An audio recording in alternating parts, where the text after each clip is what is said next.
الحمد لله وكفى وسلام على عباده الذين اصطفى أما بعد فأعوذ بالله من الشيطان الرجيم بسم الله الرحمن الرحيم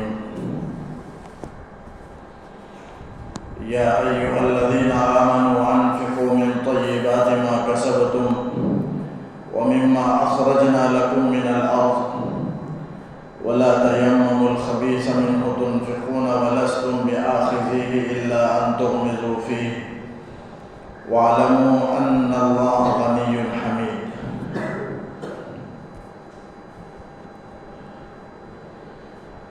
بزرگان محترم،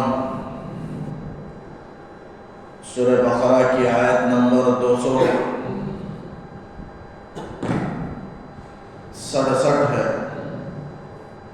260 پر 7 ہے۔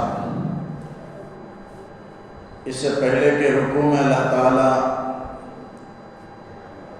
اللہ کے راستے میں صدقہ کرنے کی فضیلت، ترغیب، اہمیت بیان فرمائی اس رکوع کے اندر میں۔ تو گویا 2 رکوع میں اللہ تعالیٰ نے صدقہ کی فضیلت کو بیان فرمایا۔ فرمایا یا ایھا الذین آمنوا، اے ایمان والو، انفقوا من طیبات ما کسبتم، تم اپنی کمائی میں سے، ما کسبتم جو تم نے کمایا، یعنی اپنی کمائی میں سے عمدہ اور پاکیزہ چیزوں کو خرچ کرو۔ یہ آیت نازل ہوئی قرآن کریم میں۔ آیت کے نازل ہونے کی شان بھی ہے، سبب بھی ہے، اسے شان نزول، سبب نزول کہا جاتا ہے۔ یعنی وہ آیت کیوں نازل ہوئی؟ بعض موقع پر اللہ تعالیٰ خود سے آیات کو نازل کرتا ہے، بعض موقع پر آیات کے نازل ہونے کی وجوہات ہوتی ہیں، سبب ہوا کرتے ہیں، اسے سبب نزول، شان نزول کہتے ہیں۔ تو آیت کا شان نزول کیا ہے؟ روایتوں میں آتا ہے کہ مسجد نبوی میں آپ صلی اللہ علیہ وسلم کے پاس مسجد ہی میں رہنے والی ایک جماعت تھی صحابہ کی، آپ صلی اللہ علیہ وسلم کی صحبت میں رہ کر کے علم حاصل کیا کرتے تھے، شریعت کی، اسلام کی باتیں معلوم کیا کرتے تھے۔ اب ان کے پاس کوئی کھانے کے لیے کوئی مستقل ذریعہ معاش نہیں تھا زندگی گزارنے کے لیے۔ مدینے میں ان کا کوئی گھر نہیں تھا، قبیلہ نہیں، خاندان نہیں، کمائی کا کوئی ذریعہ نہیں۔ اگر آپ صلی اللہ علیہ وسلم کی خدمت میں رہتے، مسجد نبوی ہی میں رہتے تھے، تو حکم ہوا کہ مدینے کے اطراف میں جو باغات کے، کھجور کے باغات کے جو مالک ہیں اور جو زراعت اور کھیتی باڑی کرنے والے ہیں، وہ اپنے باغ میں سے کھجور کے خوشوں کو لا کر کے ان اصحاب صفہ کے لیے پیش کریں۔ اگر ضرورت سے زائد ہو تو حکم ملنے پر صحابہ کرام جو بھی ضرورت سے زائد ہوا کرتا تھا لا کر کے مسجد نبوی میں ایک جگہ پر لٹکا دیتے خوشے کو کھجور کے، اور وہ توڑ کر کے کھا لیا کرتے۔ اس میں بعض مرتبہ ردی اور خراب کھجورے بھی اس کا خوشہ لا کر لٹکا دیا کرتے تھے۔ تو اللہ تعالیٰ نے آیت نازل فرمائی کہ اس طرح نہیں، بلکہ دوسروں کی کھلانے کے لیے صدقات میں اور اللہ کے راستے میں خرچ کرنے میں عمدہ چیز کا لحاظ رکھو، عمدہ چیزوں کو خرچ کیا کرو۔ اس طرح خبیث، ردی اور نکمی چیزوں کا ارادہ بھی مت کرو اللہ کے راستے میں دینے کے لیے۔ ایسی چیزوں کو دینے کا ارادہ نہ کرو اللہ کے حق میں کہ تم لینا اسے پسند نہیں کرتے۔ جب تم لینا پسند نہیں کرتے مگر چشم پوشی کر لو، یہ اور بات ہے، یعنی جی چاہے بغیر اگر تم کسی وجہ سے تم لے کر خاموش رہ جاؤ تو الگ بات ہے، لیکن اس کو تم اندر سے لینے کو پسند بھی نہیں کرتے، ایسی چیز دوسروں کے لیے، اللہ کے حق کے لیے تم کیوں پسند کرتے ہو؟ تو پاک چیزوں کو، عمدہ چیزوں کو خرچ کرنے کا حکم دیا گیا۔ فرمایا ایمان والو تو اپنی کمائی میں سے عمدہ چیزوں کو خرچ کرو۔ تو طیبہ کا ایک معنی مفسرین حلال مال کا، عمدہ بھی آتا ہے اور حلال بھی، تو عمدہ بھی ہو اور حلال مال سے بھی آدمی مال، جیسے اس سے پہلے گزشتہ رکوع میں نے عرض کیا کہ صدقات کے قبول ہونے کے لیے چند شرائط ہیں کہ من نہ ہو، احسان جتانا نہ ہو، وصیت نہ ہو، ریاکاری نہ ہو۔ پھر اس میں سے یہ بھی ہے کہ کہ حرام مال نہ ہو. تو ایک شرط یہ بھی آیا تھا حلال مال ہی سے اللہ صدقات کو قبول فرماتے ہیں. تو طیبات سے حلال مال مراد ہوا کہ حلال مال سے خرچ کرو اور حلال مال میں عمدہ مال کو اللہ کے راستے میں تم خرچ کرو. وَمِمَّا أَخْرَجْنَا لَكُم مِّنَ الْأَرْضِ، اور ان چیزوں میں سے جو ہم نے تمہارے لیے زمین میں نکالا ہے، یعنی زمین میں ہم نے تمہاری پیداوار کی ہے، تمہارے لیے پیدا کیا ہے، یعنی غلہ ہے، اناج ہے، پھل فروٹس ہیں، ان میں سے بھی خرچ کرو. تو وَمِمَّا أَخْرَجْنَا لَكُم مِّنَ الْأَرْضِ، اس سے معلوم ہوا کسی کے پاس بڑی زمین ہو، اس زمین میں کھیتی کرنا چاہیے. ایسا نہیں کہ اسے خاموش بغیر کھیتی کے بغیر محنت کیے کہ وہ زمین کو یوں ہی پڑا رہنے دے. اس سے اشارہ ملتا ہے کہ آدمی پیداوار کرے. اللہ تعالیٰ نے انبیاء کو بھی حکم فرمایا، بعض انبیاء نے کاشتکاری بھی فرمائی ہے.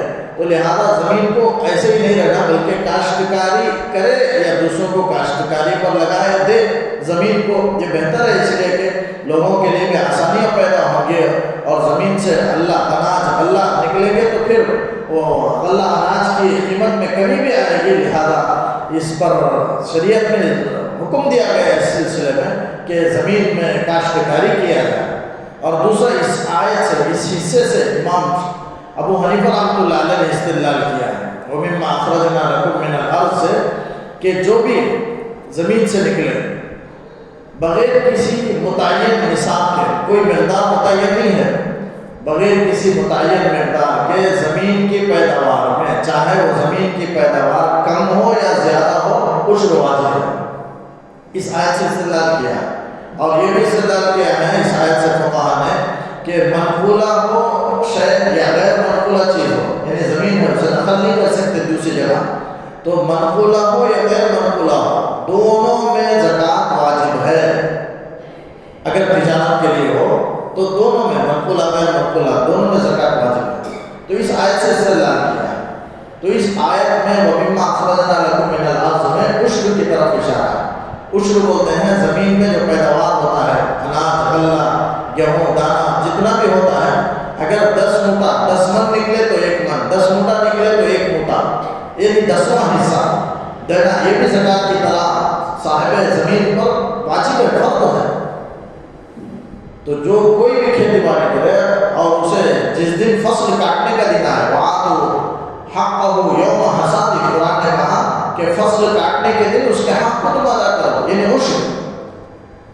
اسلامی حکومت کی جانب سے زمین پر جو ٹیکس لگایا جاتا ہے کافر و مسلمان پر، اسے عشر اور خراج کہتے ہیں.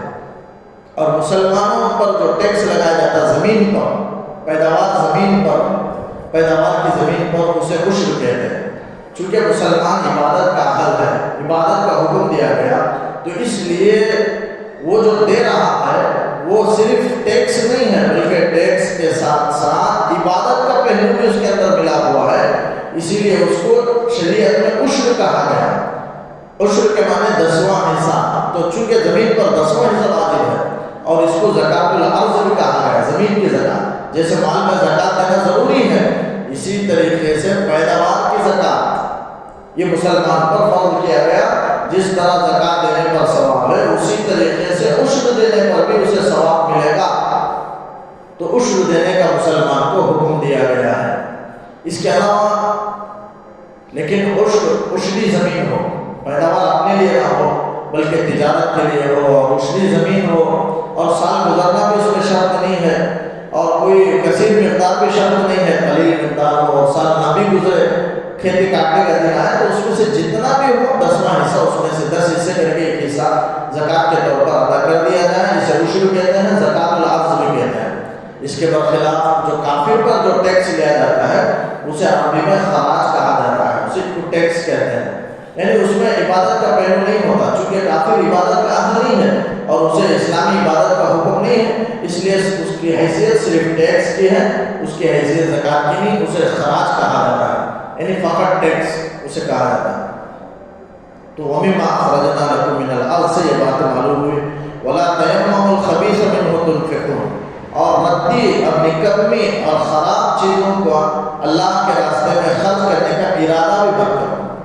ارادہ مت کرو. تیمم کے معنی ہے ارادہ کرنا. تیمم ہے، تیمم سے تیمم الخبیثہ، خبیث چیز کا ارادہ ہے، اسی لیے تیمم میں نیت فرض ہے۔ ارادہ کرنا کے معنی نیت کرنا، تو تیمم کا معنی ہی نیت کرنا ہے، اس لیے تیمم میں اگر کوئی نیت نہیں کرتا ہے تو تیمم صحیح نہیں ہے۔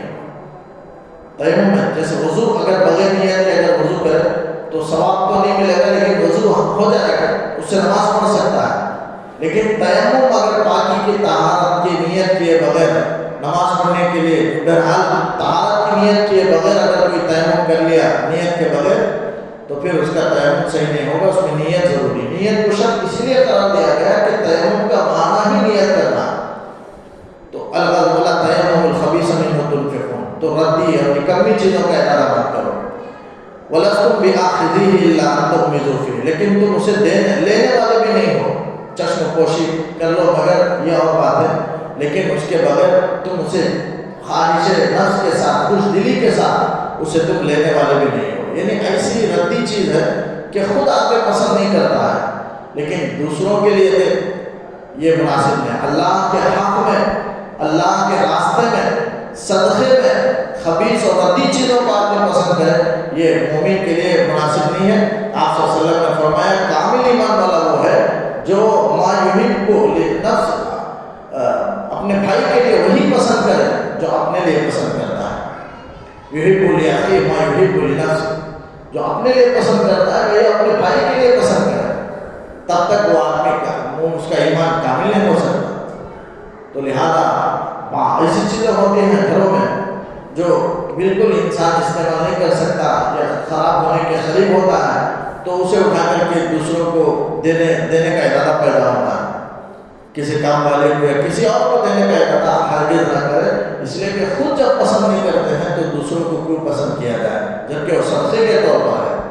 جو بھی آدمی اللہ کے راستے میں دوسروں کو دیتا ہے وہ صدقے کے طور پر ہے اور اس کا ثواب اسے ملتا ہے۔ لہٰذا ردی چیزوں کا ارادہ نہ کرے، وہ سادہ قلبی رکھے، دل کو وسیع رکھے۔ فرمایا وَلَسْتُمْ بِآخِذِيهِ، اسے تم لینے والے بھی نہیں ہو، جب لینے والے نہیں ہو تو اللہ کے لیے تم کیسے اسے صدقہ میں دیتے ہو۔ وَاعْلَمُوا، جان لو کہ اللہ غنی، اللہ تعالیٰ تو بے نیاز ہے، تمہارے ایسے ردی اور خبیث اور نکمی چیزوں کے صدقے کی اللہ کو کوئی ضرورت نہیں، بے پرواہ بے نیاز ہے۔ یعنی گویا بندے کو دینا، اللہ کو دینا، اللہ تعالیٰ کہتا ہے بے نیاز، اللہ بے نیاز ہے۔ بندے کو، اللہ کو تو ہم نہیں دے رہے، اللہ کے بندوں کو دے رہے ہیں، تو اللہ تعالیٰ کہتا ہے بندوں کو دینا یہ مجھے دینا ہے، بندوں کو ردی چیز دینا یہ مجھے ردی چیز دینا ہے، بندوں کو صدقہ کرنا یہ اللہ کو صدقہ کرنے کے برابر، بندوں کی مدد کرنا یہ اللہ کے مدد کرنے کے مترادف ہے، بندوں کو نہ دینا یہ اللہ کو نہ دینے کے مترادف ہے، بندے کے سوال کو پورا نہ کرنا یہ اللہ کے سوال کو پورا نہ کرنے کے مترادف ہے۔ تو اللہ تعالیٰ بندوں کے دینے کو، خراب چیز اور ردی چیز کے دینے کو، خود کو دینے کو فرمایا، اور اللہ تعالیٰ نے کہا کہ میں تو بے نیاز ہوں، مجھے ایسے ردی چیزوں کی ضرورت نہیں ہے۔ فرمایا وَاعْلَمُوا، جان لو، یقین رکھو کہ اللہ غنی، اللہ تعالیٰ بے نیاز اور بے پرواہ ہے، حمید، قابل تعریف ہے، ستودہ صفات والا ہے۔ الشیطان یعدکم الفقر ویأمرکم بالفحشاء، شیطان تم سے فخر کا وعدہ کرتا ہے۔ اللہ تعالیٰ یہاں صدقے کے موقع پر کہتا ہے کہ انسان کے دل میں جب صدقے کا ارادہ ہوتا ہے تو شیطان رکاوٹ ڈالتا ہے اور حملہ کرتا ہے اس کے نفس پر اور اس سے ڈراتا ہے، اسے فخر کا خوف دلاتا ہے اور فخر کا وعدہ کرتا ہے۔ یعدکم الفقر، وعدہ یعدو کے معنی وعدہ کرنا ہے، یعدکم الفقر تنگ دستی کا، محتاجی کا خوف دلاتا ہے اور کہتا ہے کہ اگر تم اللہ کے راستے میں خرچ کر دو گے تو تمہاری فلاں ضرورت کیسے پورا ہوگی، یہ تمہاری فلاں ضرورت کے لیے رکھا ہوا پیسہ ہے، لہذا اس میں سے خرچ مت کرو، یا تمہارے مال میں کمی آ جائے گی، تمہیں ضرورت ہے تو تم کیسے دوسرے کو دیتے ہو، یہ خوف شیطان دلاتا ہے دل میں اور محتاجی کا ڈر پیدا کرتا ہے اور کہتا ہے کہ خرچ مت کرو، اپنے آپ کو روکے رکھو، بینک بیلنس بڑھاؤ، آگے چل کر تمہارے لیے فائدہ دے گا، نفع مند دے گا۔ دوسروں کو دینے سے اور ایسی جگہ دینے سے جس میں تمہاری کوئی نام، وہاں شہرت نہیں ہوتی ہے، اس سے کیا فائدہ ہے؟ یہ شیطان اس طرح دل میں وسوسہ اور دھوکہ ڈالتا ہے۔ فرمایا شیطان یعدکم الفقر، وہ محتاجی سے، فقر سے، تنگدستی سے شیطان ڈراتا ہے اور اس کا وعدہ، محتاجی کا وعدہ کرتا ہے، ویأمرکم بالفحشاء، اور بخل کا تم کو حکم کرتا ہے، برائی کا، اللہ کے راستے میں زکوٰۃ نہ دینے کا، صدقہ صدقہ نہ کرنے کا حکم دیتا ہے، اپنے مال کو روک لینے کا حکم دیتا ہے، یہ ساری چیزیں، اور بے محل خرچ کرنے کا حکم دیتا ہے، فضول خرچ کرنے کا حکم دیتا ہے۔ جب دین میں خرچ کرنے کی بات آئی تو محتاجی سے ڈراتا ہے۔ یہ سب باتیں بخل کا حکم دیتا ہے، کنجوسی کرنے کا، بخیلی کرنے کا، برے صفات کا شیطان حکم دیتا ہے۔ انسان نیکی میں خرچ کرنے کا جب بھی ارادہ پیدا ہوتا ہے تو شیطان کوئی ضرورت یاد دلاتا ہے اور اسے روکنے کی کوشش کرتا ہے اور کہتا ہے کہ محتاجی کا یہ خوف، فقیری تنگ دستی کا خوف اس کے سامنے لاتا ہے۔ لیکن جب برائی پر انسان خرچ کرنے کا ارادہ کرتا ہے تو شیطان بڑی سی بڑی قیمت خرچ کروا دیتا ہے، رشوت میں، بدکاری میں، ناجائز مقدمات میں، مال خرچ کرنے میں بے تحاشا آدمی یہ شیطان خرچ کروا بھی دیتا ہے بڑی بڑی رقم، اس میں کوئی خوف محتاجی کا خوف نہیں دلاتا۔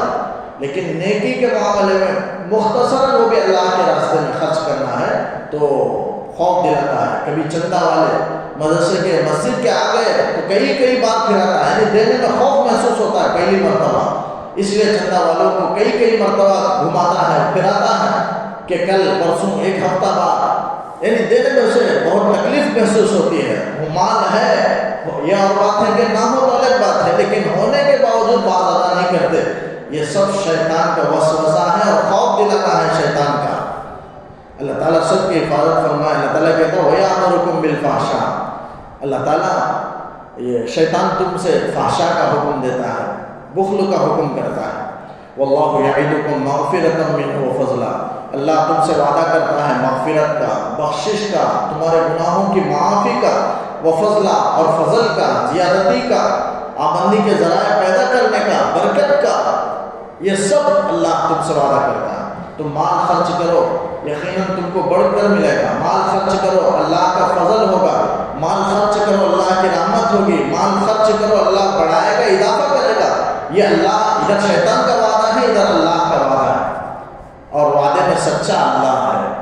اگر کوئی سچے دل کے ساتھ، یقین کامل کے ساتھ اگر کوئی خرچ کرے تو پھر اللہ تعالیٰ یقیناً دے گا۔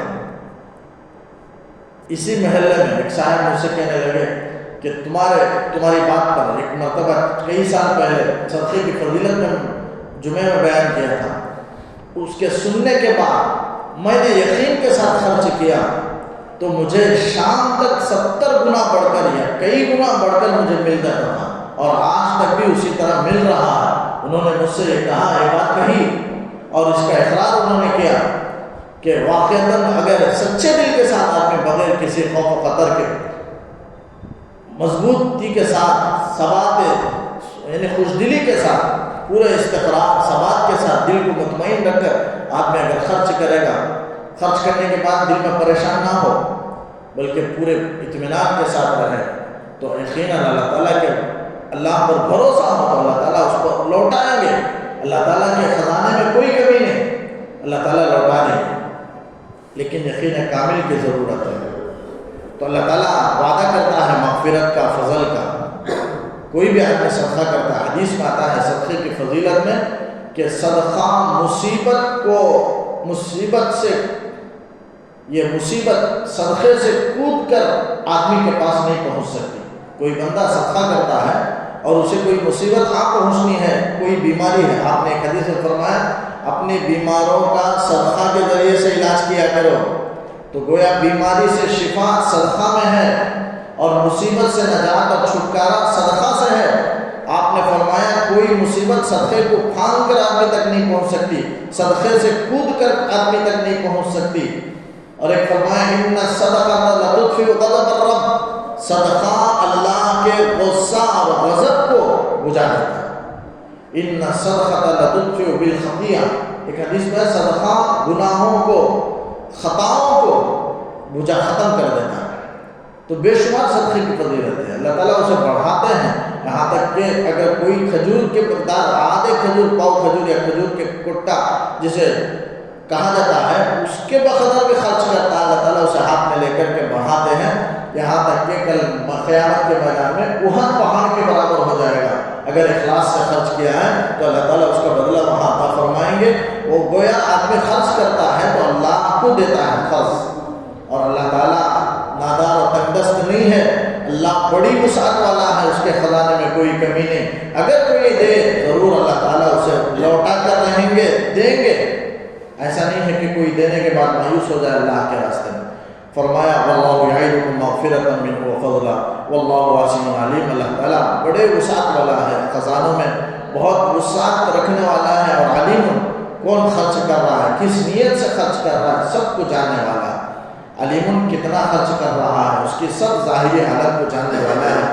یؤتی الحکمۃ من یشاء ومن یؤت الحکمۃ فقد اوتی خیرا کثیرا، اللہ تعالیٰ فرماتے ہیں جسے چاہے اللہ تعالیٰ حکمت عطا کرتا ہے۔ یؤتی الحکمۃ من یشاء، یعنی شیطانی راہ سے بچ کر اللہ تعالیٰ کے وعدے پر عمل کرتے ہوئے آدمی عمل پر کھڑا ہوتا ہے، یعنی جسے حکمت مل جائے وہی شیطانی راہ سے بچنے کی کوشش کرتا ہے، شیطان کے وعدے سے بچتا ہے۔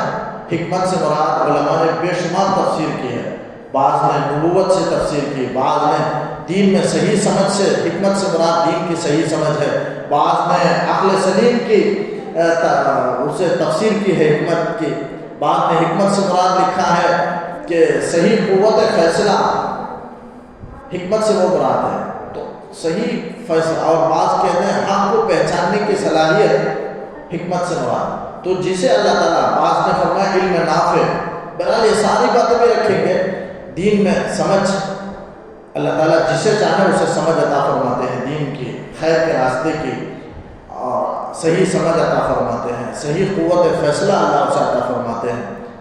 حکمت سے یہ ساری چیزیں مراد ہیں، تو جسے اللہ تعالیٰ چاہتا ہے حکمت دیتا ہے۔ وَمَن یُؤْتَ الْحِکْمَةَ، اور جسے حکمت دے دی جائے، فَقَدْ أُوتِیَ خَیْرًا کَثِیرًا، اسے خیر کثیر دے دی گئی، بڑی بھلائی اسے دے دی گئی، اس لیے کہ وہ صحیح قوت فیصلہ کرے گا، وہ شیطان کے راستے سے بچ جائے گا، اللہ کے وعدے پر یقین رکھتے ہوئے اسے پورا کرے گا، عمل پر کھڑا ہوگا تو یقیناً یہ خیر کثیر تک پہنچ جائے گا اور اللہ تعالیٰ کی رضا اور جنت تک پہنچ جائے گا۔ تو اللہ تعالیٰ سے حکمت مانگے، اللہ حکمت عطا فرما، اور جسے حکمت دے دی گئی اسے خیر کثیر عطا کر دیا گیا۔ فرمایا وما یذکر الا اولو الالباب، یہ ساری نصیحت ہے، اور نصیحت حاصل نہیں کرتے مگر عقل مند ہی۔ الباب لب کو کہتے ہیں، لب مغز کو کہتے ہیں، یعنی عقل کو، تو عقل مند مراد عقل مند ہے، عقل مند ہی نصیحت حاصل کرتے ہیں۔ اس لیے کہ جو غور و فکر کرے گا اللہ کے آیات پر، ان نصیحتوں پر، ان تفصیلات پر اور ان وعدوں پر، جو کوئی غور کرے گا وہی نصیحت حاصل کرے گا۔ جو سرسری سنے گا اور جسے کوئی اثر نہیں کرے گا اور پوری عقل مندی کے ساتھ، توجہ کے ساتھ نہیں سنے گا، وہ نصیحت حاصل نہیں کرے گا۔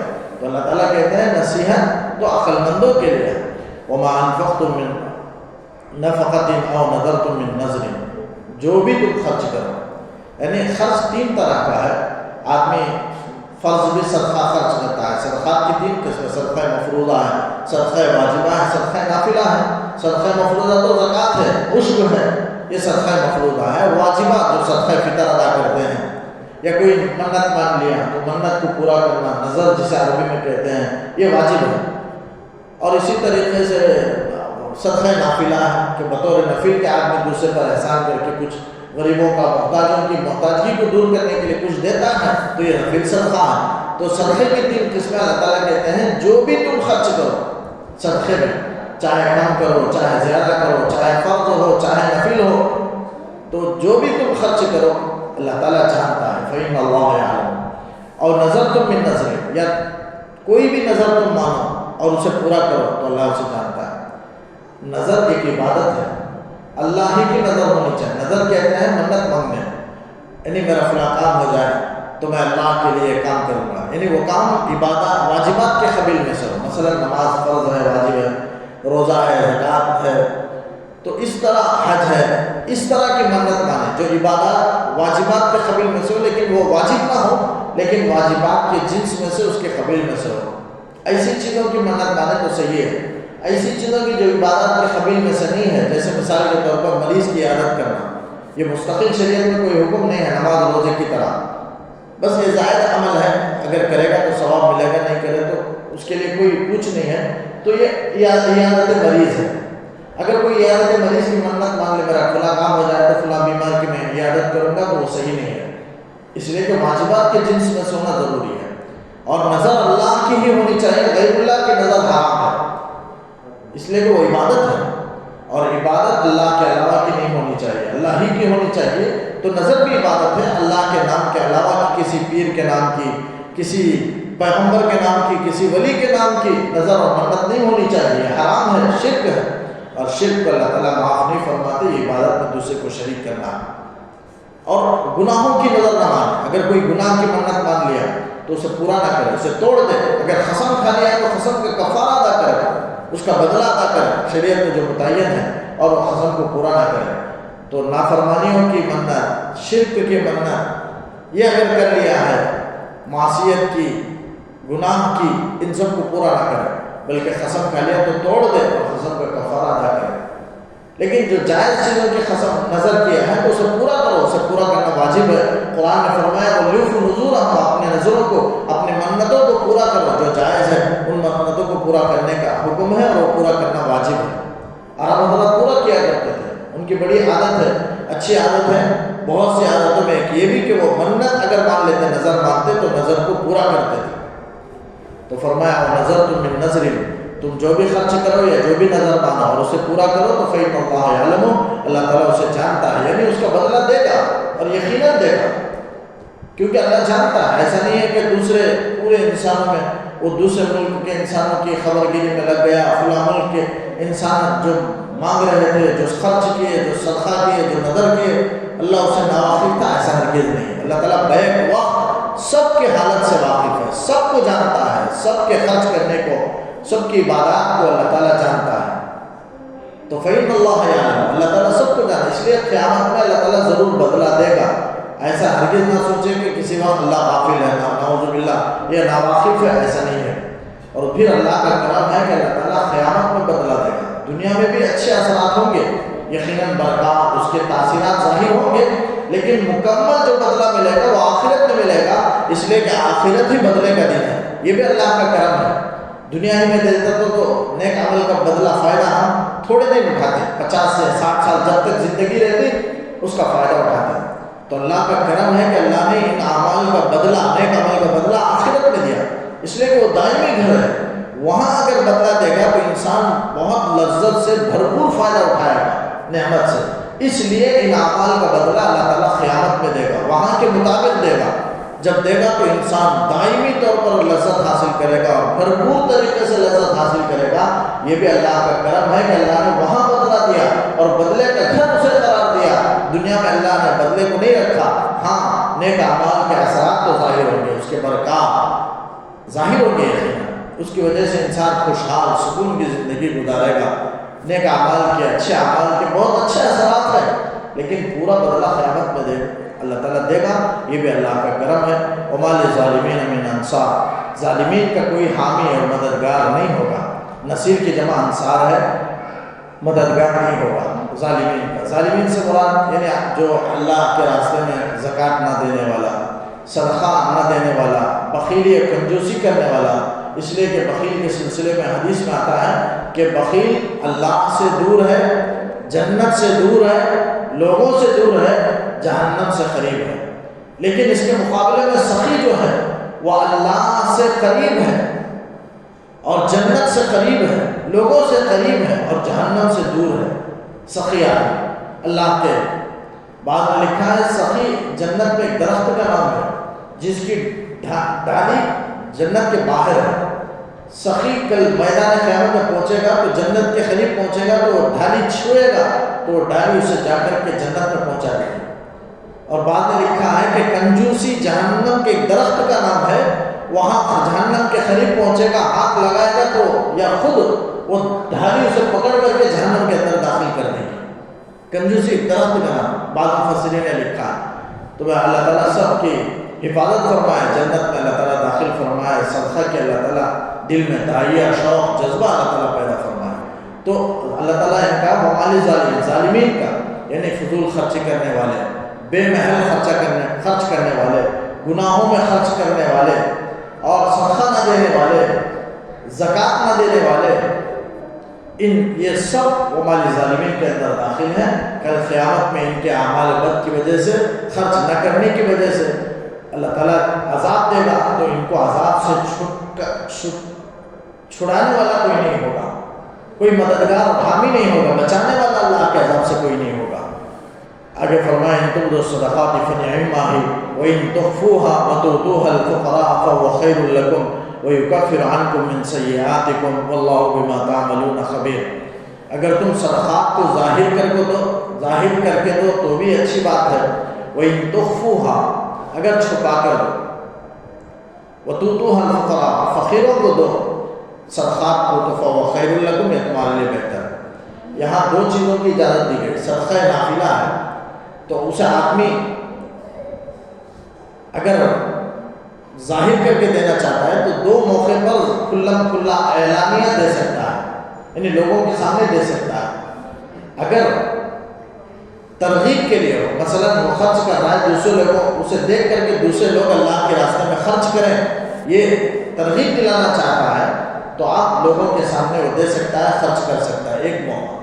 یا اپنے اوپر تہمت سے بچنے کے لیے، یعنی لوگ تہمت دیتے ہیں کہ بڑا بخیل ہے، کنجوس ہے، اب تک خرچ کرتے ہوئے میں نے نہیں دیکھا، اگر ایسا تہمت لگا ہے تو تہمت کو دور کرنے کے لیے، تہمت کا ڈر ہے تو اس کے لیے جائز ہے کہ وہ اعلانیہ دے سکتا ہے لوگوں کے سامنے، وہ صدقہ کرے۔ یہ دو شخص ہیں، ان کو صدقہ کرنے کی، کیونکہ تہمت بھی بڑا گناہ ہے، تو تہمت سے بچنے کے لیے، دوسرے کو گناہ سے بچانے کے لیے، تہمت کے گناہ سے بچانے کے لیے، یا دوسروں کو ترغیب دلانے کے لیے اگر اعلانیہ طور پر کھلم کھلا لوگوں کے سامنے دیتا ہے، صدقہ کرتا ہے تو جائز ہے۔ لیکن اس کے علاوہ وَإِن تُخْفُوهَا، اور اگر صدقے کو تم چھپا کر دو، یہ دو کے علاوہ بقیہ صدقوں میں چھپا کر دینا ہے، اس لیے کہ بعض آدمی عزت نفس کا خیال رکھتے ہیں کہ میری عزت چلی جائے گی اور فلاں کو اطلاع نہیں ہونا، لوگوں کو معلوم نہیں ہونا، وہ عزت نفس کے خلاف سمجھتے ہیں اور ان شرم محسوس کرتے ہیں ایسے موقع پر، بلکہ افضل ہے ہمیشہ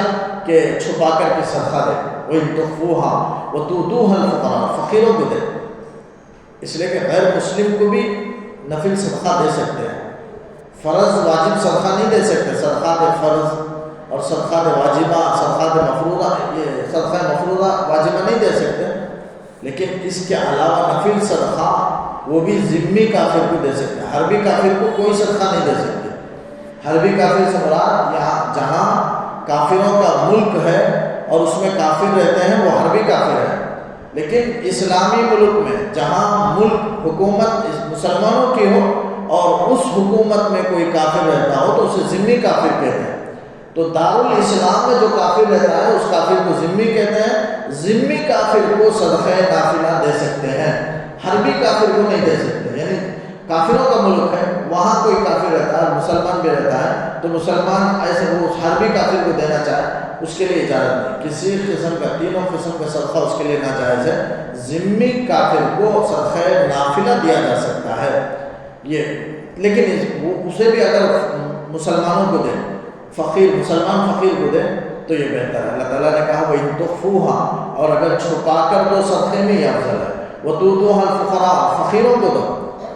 تو اس سے معلوم ہوا نفل صدقہ اگر کوئی دوسرے کو دینا چاہتا ہے، اگر کوئی مالدار کو بھی دینا چاہتا ہے تو دے سکتا ہے، ہدیے کے طور پر، تحفے کے طور پر دینا چاہے تو دے سکتا ہے، لیکن مالدار کو دینے کے مقابلے میں فقیر کو دینا افضل ہے۔ اسی کو فرمایا وَتُؤْتُوهَا الْفُقَرَاءَ، فقیروں کو دو اور چھپا کر دو تو فَهُوَ خَيْرٌ لَكُمْ، یہ تمہارے لیے بہتر ہے۔ حدیث میں آتا ہے کل قیامت میں 7 قسم کے آدمی ایسے ہیں، سَبْعَةٌ يُظِلُّهُمُ اللَّهُ، اللہ تعالیٰ کا عرش کا سایہ ان کو نصیب ہوگا جس دن اللہ کے عرش کے سائے کے علاوہ کوئی سایہ نہیں ہوگا۔ اس دن اللہ تعالیٰ 7 افراد ایسے ہیں، ان میں سے ایک شخص وہ بھی ہے جو اللہ کی راہ میں چھپا کر صدقہ کرنے والا، ایسا کہ داہنا ہاتھ خرچ کر رہا ہے، بائیں ہاتھ کو معلوم نہیں ہے کہ اس نے کیا خرچ کیا، اس طرح چھپا کر صدقہ کرنے والا کل قیامت میں اللہ کے عرش کے سائے میں ہوگا، اللہ کا عرش کا سایہ اسے نصیب ہوگا۔ تو وَيُكَفِّرُ عَنْكُم مِّن سَيِّئَاتِكُم، جو کوئی اس طرح صدقہ کرے گا اللہ تعالیٰ اس کی فضیلت میں بیان فرمایا، اس کی برکت یہ ہوگی کہ تم سے تمہارے گناہوں کو اللہ تعالیٰ مٹا دے گا، یکفر ختم کر دے گا، یعنی تمہارے گناہوں میں سے بعض، من تبعیضیہ عربی گرامر کے اعتبار سے من سیئاتکم، تو من تبعیضیہ کا مطلب ہے بعض گناہوں کو اللہ تعالیٰ مٹائے گا صدقے کی وجہ سے، اس لیے کہ کبیرہ گناہ ہے، اور کبیرہ گناہ توبے کے بغیر معاف نہیں ہوتا۔ بعض سے مراد گناہ صغیرہ ہے، صدقہ سے پورے گناہ نیک اعمال سے گناہ صغیرہ معاف ہو سکتے ہیں، کبیرہ نہیں۔ کبیرے کے لیے توبہ شرط ہے، اپنے ندامت شرط ہے، آئندہ نہ کرنے کا پکا عزم اس کی ضرورت ہے۔ تو لہٰذا گناہ کبیرہ توبے کے بغیر معاف نہیں ہوتا۔ گناہ صغیرہ کبیرہ میں بہت بڑے بڑے گناہ ہیں، اس کے لیے توبہ شرط ہے، آدمی توبہ کرے، توبے کے بغیر معاف نہیں ہو سکتا۔ گناہ صغیرہ معاف ہو سکتا ہے، تو یہاں وہی مراد ہے، وَيُكَفِّرُ عَنْكُم مِّن سَيِّئَاتِكُم۔ گناہ کبیرہ اس لیے معاف نہیں ہوتا ہے نیک اعمال سے، اس کے لیے توبہ اس لیے شرط ہے کہ قرآن میں جہاں بھی اللہ نے بڑے گناہ کا تذکرہ کیا، الا من تاب ذکر فرمایا۔ الا من تاب کے معنی ہے مگر یہ کہ اس سے توبہ کرے، توبہ کرے تو اللہ تعالیٰ گناہ کبیرہ کو بھی معاف کر دیں گے۔ شرک ہے، زنا ہے، چوری ہے، ماں باپ کی نافرمانی، کتنے سود ہے، کتنے قسم کے گناہ ہے، کبیرہ گناہ، اللہ تعالیٰ سب کو معاف کر دیں گے، لیکن ندامت ہو، توبہ ہو، آئندہ نہ کرنے کا عزم ہو، اسی کو توبہ کہتے ہیں، دل میں ندامت، آئندہ نہ کرنے کا عزم۔ تو فرمایا وَيُكَفِّرُ عَنْكُم مِّن سَيِّئَاتِكُم، اللہ تعالیٰ تم سے تمہارے گناہوں کو مٹا دے گا۔ وَاللَّهُ بِمَا تَعْمَلُونَ خَبِيرٌ، اللہ تعالیٰ تمہارے سب اعمال سے باخبر ہے، واقف ہے۔ خبیر کے معنی اس سے پہلے علیم لایا، یہاں خبیر لایا۔ عربی میں دو میں کیا فرق ہے علیم اور خبیر میں؟ علیم کے معنی ہے ظاہری حالت کو جاننے والا، ظاہر یعنی کتنا روپیہ خرچ کر رہا ہے، 100 روپیہ خرچ کر رہا ہے، 50 روپیہ، اس کی کیا ظاہری کیا حالت ہے، ظاہری حالت کے جاننے کو علم کہتے ہیں۔ اور خبیر باطنی، اس کے دل کی نیت کیا ہے، اس کے جاننے کو خبیر کہتے ہیں۔ تو خبیر باطن کے جاننے کو خبیر اور ظاہر کے جاننے کو علم کہتے ہیں۔ تو اللہ تعالیٰ یہ کہتا ہے، اس سے پہلے ظاہر کا اللہ نے ذکر فرمایا، یہاں اللہ تعالیٰ کہتا ہے کہ واللہ بما تعملون خبیر، اللہ تعالیٰ تمہارے باطن کو بھی جاننے والا ہے کہ دل کی تمہاری کیا نیت ہے، ریاکاری ہے، نام و نمود ہے، یا خلوص اللہ کے رضا کے لیے تم مال کو خرچ کر رہے ہو، اسے اللہ جانتا ہے۔ اللہ تعالیٰ سے دعا ہے کہ اللہ تعالیٰ صدقہ کی توفیق عطا فرمائے، اور صدقے میں اخلاص اللہ تعالیٰ ہمارے اندر پیدا فرمائے۔ اور 2 آیات تھی، لیکن وقت کے ناکافی کی وجہ سے روکتا ہوں، انشاءاللہ آئندہ ہفتہ عرض کروں گا۔ اللہ عمل کی توفیق عطا فرمائے۔ اللهم صل على سيدنا محمد وعلى آل سيدنا محمد وبارك وسلم عليه۔ ربنا آتنا في الدنيا حسنة وفي الآخرة حسنة وقنا عذاب النار۔ اللہ ہم سب کے گناہوں کو معاف فرما، ہم سب کے خطاؤں سے درگزر فرما۔ اللہ ہمارے جمع ہونے کو بے انتہا قبول فرما۔ اللہ قرآن کریم سے سچی محبت نصیب فرما، سچا تعلق نصیب فرما، قرآن پر عمل کرنا ہمارے لیے آسان فرما۔ اللہ حاضرین کے سننے کو قبول فرما۔ اللہ اس کی برکت سے حاضرین کے جو جائز مقاصد ہیں، حاضرین میں سے ایک ایک کے اللہ ان کے جائز مقاصد کو پورا فرما۔ اللہ بیمار ہیں تو صحت کاملہ عاجلہ مستمر رضائم عطا فرما۔ اللہ ان لوگوں کے اور ہمارے کہنے اور سماعت کی برکت سے اللہ ہمارے جتنے اللہ مسلمان جتنے بھی ہیں اللہ بیمار ہیں، سب کو صحت عطا فرما۔ اللہ جتنے بھی حاجات مند ہیں مسلمانوں میں، اللہ سب کے حاجات و ضروریات کو اللہ خزانہ غیب سے پورا فرما۔ اللہ بیماروں کو صحت عطا فرما، حاجت مندوں کی حاجت روائی فرما۔ اللہ مسلمان جہاں بھی دنیا میں پریشان ہیں، اللہ مسلمانوں کو کامیابی، چین، سکون کی زندگی نصیب فرما۔ اللہ ترقی عطا فرما۔ اللہ فلسطین کے مسلمانوں کی حفاظت فرما۔ اللہ وہاں کے اللہ جو تیرے راہ میں لڑ رہے ہیں، مسجد اقصیٰ کی حفاظت میں اللہ ہم لوگوں کی بھرپور مدد فرما۔ مسجد اقصیٰ کو آزاد فرما۔ فلسطین کے ایک ایک مسلمانوں کی حفاظت فرما، جو انتقال کر چکے شہید کا مقام نصیب فرما۔ اللہ شہادت کے مرتبہ انہیں عطا، شہادت کا مرتبہ انہیں عطا فرما۔ اے اللہ تمام مسلمانوں کی حفاظت فرما۔ اس ملک میں بھی چین سکون کی زندگی نصیب فرما۔ اے اللہ آئندہ امن کے فیصلے فرما۔ اے اللہ آئندہ اے اللہ جو ووٹ ہونے والا ہے اس میں مسلمانوں کے لیے اے اللہ ترقیات کے، اے اللہ جو اسلام اور مسلمانوں کا جو خیر خواہ ہو، اے اللہ جو بہتر ہو، اے اللہ اسے عہدہ اور حکومت کے منصب پر فائز فرما۔ اس دعا کو میں اپنے فضل و کرم سے حبیب پاک صلی اللہ علیہ وسلم کے صدقے سے قبول فرما۔ وصلی اللہ تعالی وسلم علی خیر خلقہ محمد و آلہ و اصحابہ اجمعین، والحمد للہ رب العالمین۔